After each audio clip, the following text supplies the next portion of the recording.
First up, it's Over the Top, and it's got Sylvester Stallone. It's big, it's epic, and it's he's driving a semi-truck, and you know what he does? He goes over the top. I'm just kidding. This isn't on the list. Okay, I'm sorry. Bad joke. Okay, let's get serious. Alrighty guys, so I kind of wanted to go through my entire Blu-ray collection and pick out some of my favorite Blu-rays, and I based this on the film itself, the rewatchability factor, and the picture quality, and I gave the picture quality kind of a very high rating in that factor of ratings. I just honestly made up off the top of my head. But these are honestly Blu-ray movies I can go back and watch all the time. I don't know what it is. I have some kind of weird addiction, obsession. I don't know what it is. It's unhealthy, but you know what? I do it anyway. Alrighty, so coming in at number 10 is Inception, directed by Christopher Nolan, starring Leonardo DiCaprio. And I've always had a weird man crush on Leo. I don't know what it is. Maybe it was his brief run's a better term. His brief run on the show Growing Pains. Anyway, this movie, it's very epic, it's very grand, and it's very very Nolan style. You know what I mean? It's kind of got that gritty touch to it, but it's not overly gritty. It kind of has a I don't know. It doesn't feel like he's shooting everything he does on a soundstage. You know what I mean? And the soundtrack to Inception, that boom, you know, that real deep bassy noise you get. It's I don't know what it is. That just really it puts me right in the movie when I hear it on the subwoofer over there. It rattles my teeth. That's why it feels like you're actually in these environments. And yeah, I can just go back and watch this over and over.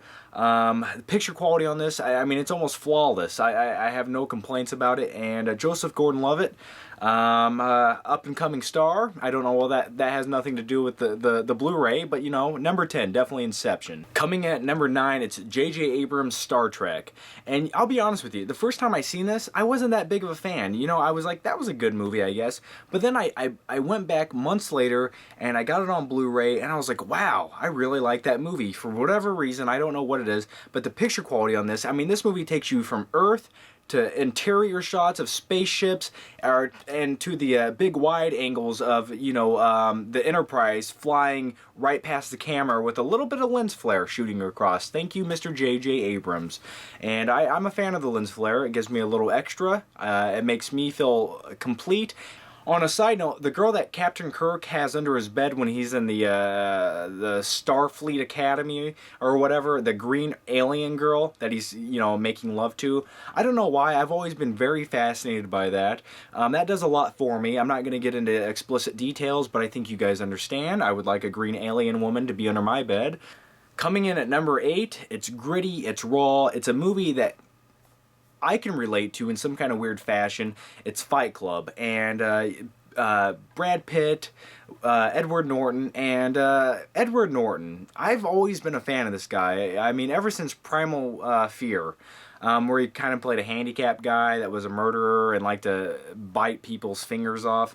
Anyway, Fight Club, this guy basically, if you guys haven't seen Fight Club, you know what, I think it's time to see it, so I'm going to throw in a couple spoilers. Anyway, this guy almost has like a split personality disorder. He creates this character in his head to help him compensate for his mundane, boring life. And I empathize with that. I've done that. I've sat in a cubicle like this guy has. I'm a socialist pig, so I go out and buy consumer products to feel better about myself like he does. Except I don't have a best friend who takes steroids that has bitch tits. I wish I did. And I could give him hugs and actually cry. You know what I mean? It would just feel so good to cry. Anyway, picture quality on this is phenomenal. This movie, the blacks are inky, the details, the resolution. Compare this to the DVD any day. This thing is, you can see all the little grain on the crappy interior, rundown house that they live in. And you can count all Brad Pitt's whiskers. You know, that's what I do. I pause it and I just stare at Brad Pitt for hours, counting his hair, you know. Alrighty, next up, coming in at number, what are we on, number 7? Yeah, it's King Kong. Now, hear me out. The only bad thing about this movie is Jack Black. And I could see how some people kind of were let down by this movie because it was directed by Peter Jackson. He was just coming off The Lord of the Rings. He was hot. And, you know, I guess people just didn't like King Kong as much as The Lord of the Rings. And, but I'm going to tell you about this movie. I'm going to tell you about this movie, obviously, because I'm holding it up, recording it. The part that sold me on putting this in this top 10, Naomi Watts, yes, very hot blonde. I would like to hold her in my hand and squeeze her. Why am I doing that? It was the scene between King Kong and the T-Rexes that are on steroids. What is there, 2 or 3 of them that fight King Kong in this movie? And that 10-minute fight scene where they're fighting through the jungle, then they're on the cliff with the big branches, and they're falling down, and then they're swinging back and forth, trying to bite Naomi Watts. Look at that. Look what I'm doing there. Look at that. And the picture quality in this is phenomenal. You can see all the little hairs, all the little CGI hairs on King Kong. So next up, coming in at number 6, 300. What else can you say about 300 that hasn't been said? Gerard Butler, abs, yeah. The one thing I will say is the special effects scene where they have the what is it? What is she? She predicts the future. You know, where they go up to the old elder gods, and there's that woman. She's half naked. You know, she has like a silky thing on. She's waving like this, and she's naked once again. You can see that effect was done like underwater. You know what I mean? And you can kind of the effect's a little more obvious in your face on the Blu-ray, which is great because that just means they actually did a good job. Next up, it's Toy Story 3, okay? Now, hear me out here. This is my quick rant, okay?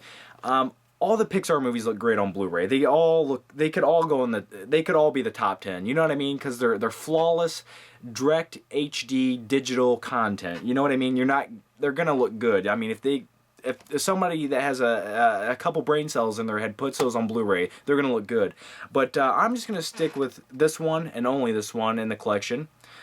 Toy Story 3, it just the little details, because they're so far advanced in CGI animation, is they added so many little details to the movie itself. I think 3 had the most to offer on Blu-ray. And you know what? It makes me feel like a kid again. I don't need that's all I need to tell you guys. It makes me feel like a kid when I watch this. Is that enough? Okay.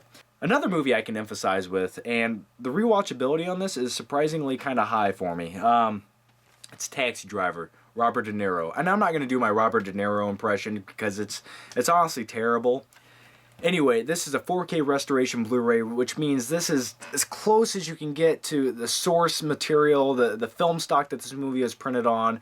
You know what I mean? They actually went in there and they did a digital scan, and it just, they captured everything they could. They grabbed it and put it on here, and they went, You ever see what a 32 can do to a woman's? No, but I'd like to. Next up, it's Life, and I used to own Planet Earth on Blu-ray, and you know what? I watched it once, I was like, that was good. I don't want to watch it again, though. It looked phenomenal on Blu-ray, but Life, it's a little more interesting to me because it's not just about trees, it's about lizards and birds who mate with each other, and I could go on and on about that. Now we come down to the final 2 Blu-rays, and I couldn't pick which one. I couldn't honestly not pick which one I like more. I mean, they both have different factors weighing in on them, you know, picture quality, story, but how do I choose? How do I choose which Blu-ray's the best? And I know a lot of you are going to get mad. Just calm down, okay? You calm down, okay? It's just a Blu-ray video, you know? Shh. Okay, here's the two. Here's the 2 I have, okay? This is what it's going to come down to.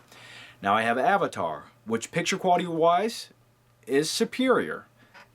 By how much? Not a lot, but it's just, this is what made me buy a Blu-ray player. I'll be honest with you. It was the first Blu-ray I ever bought. It's the first one I ever sat down and watched on my new TV. I mean, it was just everything I wanted. Plus, you guys can say what you want about the story of Avatar. I thought it was sufficient. You know what I mean? It was sufficient because any more story on top of that CGI special effects with Jake Sully and Sigourney Weaver smoking a cigarette, I couldn't have handled anymore. My eyes would have popped out. I would have started bleeding blue blood. And why would I bleed blue blood? Do they even do that in the movie? No, they bleed red blood. Oh, and then you have The Dark Knight. This is the Blu-ray I've watched this at least 10 times, honestly, on Blu-ray. I watch this movie at least once every 2 months.